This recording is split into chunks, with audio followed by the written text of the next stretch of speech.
Hey everyone, and welcome to The Year Was, the podcast all about today that gives you just enough information to effectively be that guy at the party, causing all your friends to question, hey, who invited you?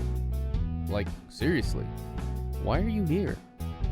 I'm your host, Michael Montalvo, and for the next few minutes we will swim through the river of time to try and find out what makes today truly unique.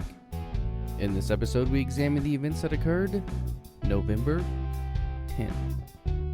There are many legends in this whole wide world of ours, and none have been so prominent as the legend of the Edmund Fitzgerald. It is a tale that has been immortalized by Gordon Lightfoot in his 1976 song, The Wreck of the Edmund Fitzgerald, and while the song does a good job of telling exactly what happened, as many times as I have listened to it, the melodic, soothing sounds of the music and its singer often cause my mind to drift away into the nothingness that only music will allow you to do. And so when I saw that the Edmund Fitzgerald fell onto my release schedule, I decided that it was as good a time as any for me to learn about the ship that inspired the song. So let's do that. The tale of the Edmund Fitzgerald begins, like any other legend, with an idea. In the Great Lake regions of the United States, many companies relied on the iron and minerals located throughout the area, and as such, they needed a way to transport them. That's when the Northwest Mutual Life Company of Milwaukee, which also invested in iron and minerals, invested in the construction of the ship, the Edmund Fitzgerald. Great Lakes Engineering Works was then commissioned to design and construct the vessel.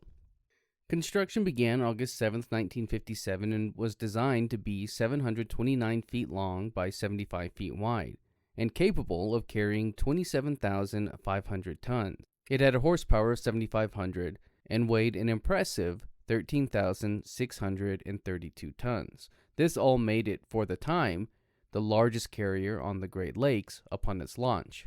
And its dinner too, I suppose. The ship was completed the following year in June of 1958, and it had its maiden voyage September that same year. The investment made by Northwestern Mutual really paid off, as the Edmund Fitzgerald was a workhorse of a ship, often setting and then breaking its own records for 17 years. In 1964, the Edmund Fitzgerald became the first carrier to haul more than 1 million tons of iron ore pellets through Sault Ste. Marie, Michigan, earning it the nickname the Pride of the American Flag, and the pride of everyone who sailed on board the carrier. It was such a major ship to the area that by November 1975 it had traveled more than 1 million miles, which is roughly the equivalent of 44 trips around the world. And while all of this was going on, the Edmund Fitzgerald was also reportedly a very safe ship, at least at first.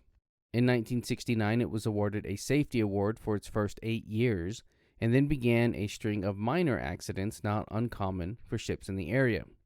Running aground and slight collisions, by most accounts, again, honestly, normal stuff. This brings us all the way to November of 1975. On November 9th, the Edmund Fitzgerald set out with 29 crew members, carrying a cargo of 26,116 tons of iron ore pellets that are also known as taconite. Taconite iron ore pellets, for those of you who don't know, are generally marble-sized and shaped, and are melted down into steel in order to be used for things that steel is needed for. Loaded with this cargo, the Edmund Fitzgerald left from Superior, Wisconsin, and made its way to Detroit. This same day, an area of low pressure began to develop over the southern plains and began its trek northeast. It quickly gained strength and generated gale force winds, and at approximately 7:39 p.m., 34 minutes after the Fitzgerald had departed, the National Weather Service issued a gale warning for Lake Superior. The year was 1975, and on this day, November 10th, the Edmund Fitzgerald sank during a storm in Lake Superior. Because of the storm, the Edmund Fitzgerald's captain, Ernest M. McSorley, along with Captain Cooper of the Arthur M. Anderson, another ship that launched around the same time, decided to take the northern route across Lake Superior in an attempt to avoid the storm before turning southeast to reach the shelter of Whitefish Point. By the morning of the 10th, the Edmund Fitzgerald was experiencing winds up to 50 knots and waves 16 feet high. Captains McSorley and Cooper both had experience in these conditions, but soon the ships began to drift further and further apart until eventually Cooper on the Anderson could not see the Fitzgerald any longer. The good news was that Cooper still had radar, and on radar he could see the ship, but that was the only way. According to the Shipwreck Museum, at 3:30 p.m., McSorley radioed Cooper, "Anderson, this is the Fitzgerald. I have a fence rail down, 2 vents lost or damaged, and a list. I'm checking down. Will you stay by me till I get to Whitefish?" McSorley then slowed his speed in order to let Cooper on the Anderson catch up to him. When asked if his pumps were still working, McSorley responded, "Yes."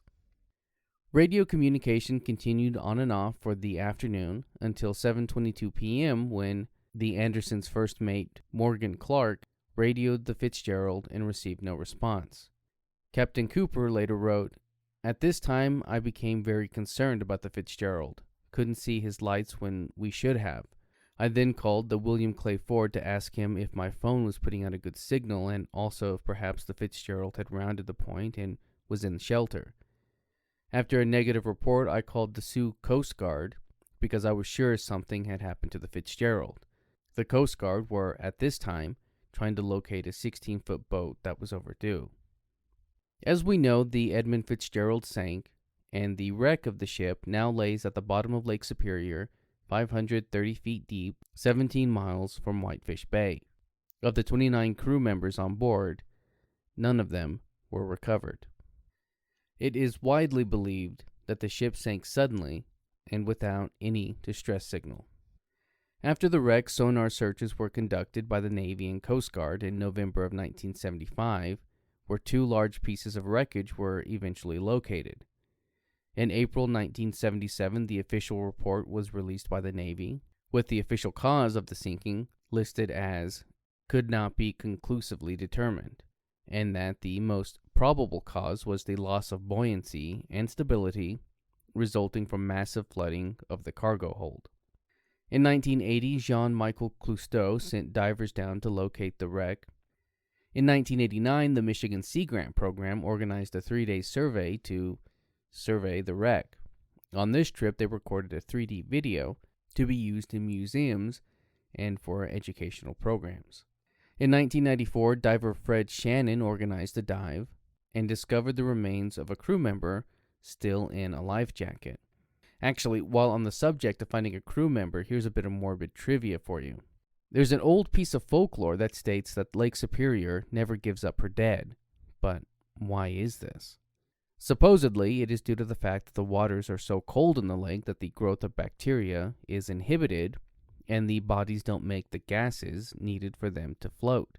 The example above of the crewman Shannon found is not isolated to the Edmund Fitzgerald. The SS Kamloops sank in Lake Superior December 7, 1927. They also had a preserved crew member who was found about 50 years after the sinking.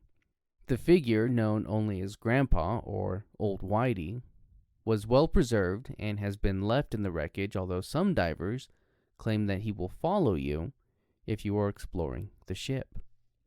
Okay, back to the Fitzgerald. In 1995, on July 4th, at the request of the surviving family members, an expedition conducted by the National Geographic Historical Society, the Canadian Navy, the Sony Corporation, and the Sault Ste. Marie tribe of Chippewa Indians had the Fitzgerald bronze bell recovered with the help of the Great Lakes Shipwrecks Historical Society. The 200-pound bell is now on display in the Great Shipwreck Museum as a memorial to those who were lost. That's going to do it for us today. If you like this podcast and want to hear more, give us a rate and a review. That helps me out and helps steer this in a direction that is hopefully good for all. If you're watching this on YouTube, you can find the Year Was audio version on your podcast app of choice. You can find me on social media and at YouTube at the Apple Cider Club. And as always, I want to thank the Tim Kreitz Band for our musical theme. And thank you for listening. We'll see you next time.